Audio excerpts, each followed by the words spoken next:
Guni-Guni TV.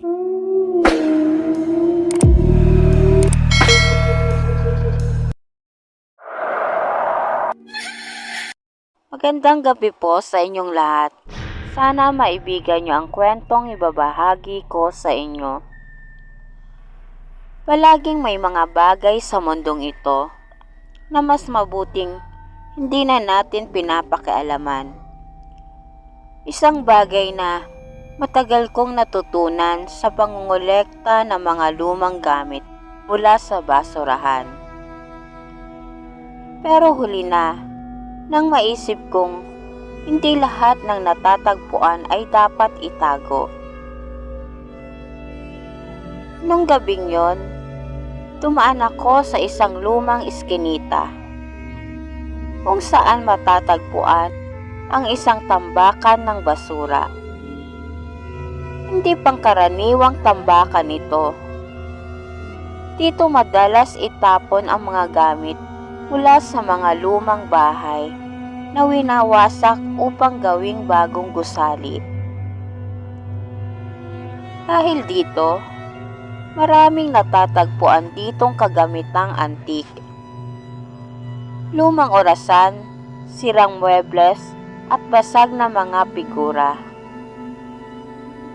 Ngunit may isang bagay ang agad kong napansin sa ilalim ng isang tumpok ng basag na salamin at nilumot na kahoy. Isang music box. Lumang kahon na yari sa itim na kahoy.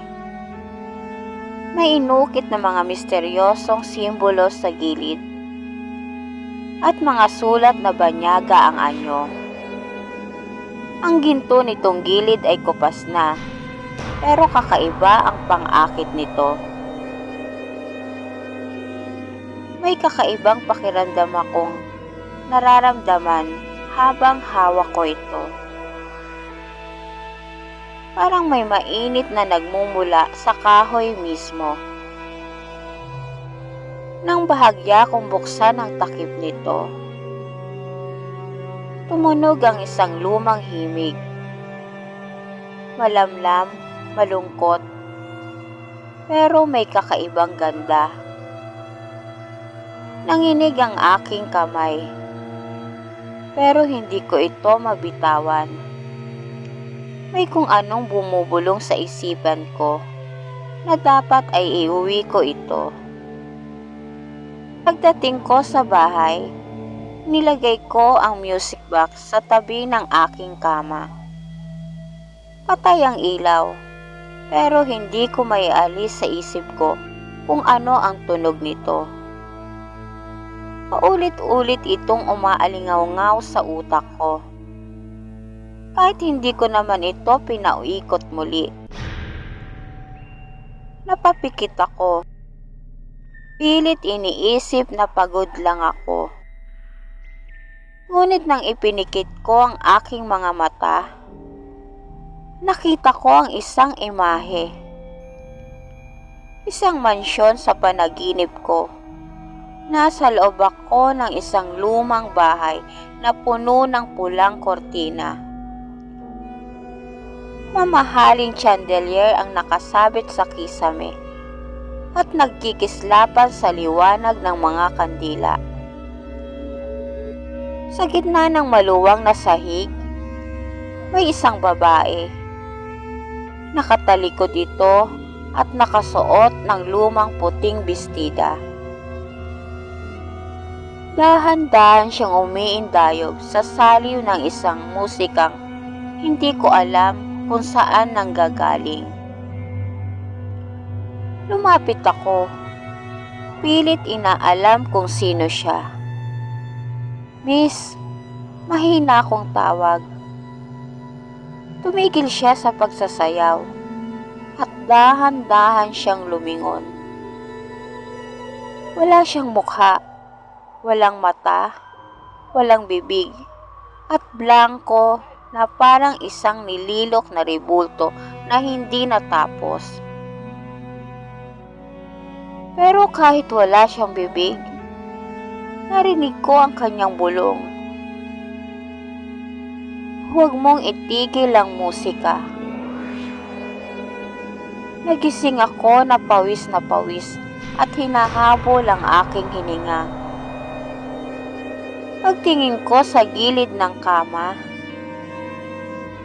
bukas ang music box at tumutugtog ito ng mag-isa. Hindi na ito basta panaginip. Sinara ko ito agad.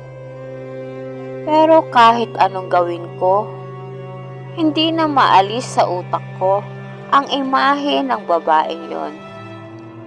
Kinabukasan, dinala ko ang music box sa isang kaibigang may kaalaman sa mga lumang gamit, si Mang Elias, isang matandang antique collector.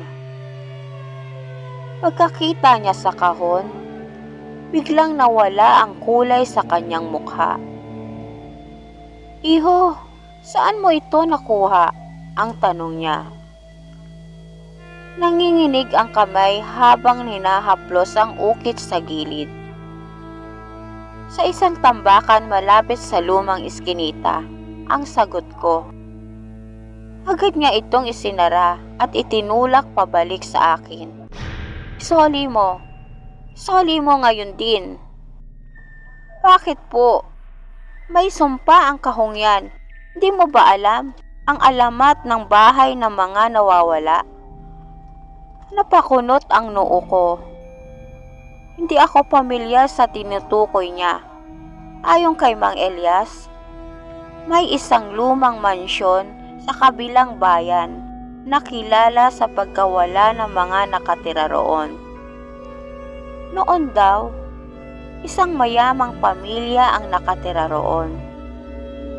At ang kanilang bunsong anak na babae ay mahilig sumayaw sa tugtog ng isang kakaibang music box.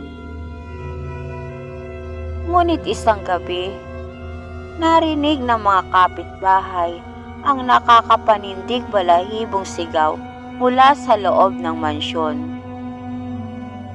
Pagdating ng mga tao kinaumagahan, wala nang laman ang bahay. Walang bakas ng dugo. Walang tanda ng sapilitang pagpasok. Pero ang buong pamilya, mula magulang, mga anak, pati mga kasambahay, lahat ay biglang naglaho na parang bula. Ang tanging naiwan sa gitna ng kanilang sala ay isang music box na patuloy na tumutugtog. Simula noon, ang sino mang makakita ng naturang kahon ay makakaranas ng parehong panaginip. At kalaunan, sila mismo ay nawawala. Sa takot, agad kong tinangkang itapon ng music box. Nilagay ko ito sa isang lumang sako at dinala sa pinakamalayong tambakan ng basura. Pero kahit anong gawin kong layo, kinabukasan, bumalik ito sa tabi ng aking kama. Sinubukan kong sunugin, pero hindi ito nadarang ng apoy.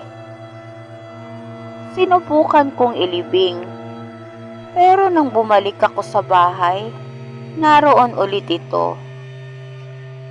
Hanggang sa isang gabi, habang nakahiga ako, muling tumunog ang musika. Sa madilim na sulok ng kwarto, nakita ko ang anino ng isang babaeng dahan-dahang umiindayog sa saliw ng lumang himig. Napalunok ako at hindi makagalaw. "Huwag mong itigil ang musika." Gusto kong sumigaw, pero tila nawalan ako ng boses. Napaatras ako sa kama habang palapit ng palapit ang hugis ng babae. At nang lumitaw ang kanyang mukha, blanko, walang mata at walang bibig. Pero sa loob ng aking isipan, narinig ko ang kanyang bulong, "Isasama na kita." At noon ko naramdaman ang malamig niyang kamay sa aking balikat. Simula ng gabing yon, hindi na ako muling nakita ng aking pamilya. Ang tanging naiwan sa aking kwarto ay isang lumang music box. Patuloy na tumutugtog ng mag-isa. At sa tuwing lalalim ang gabi, may maririnig kang mahinang tunog ng musika mula sa sulok ng silid. At kung marinig mo ito sa dilim, huwag mo nang lilingunin. At dito na po nagtatapos ang aking kwento. Salamat po.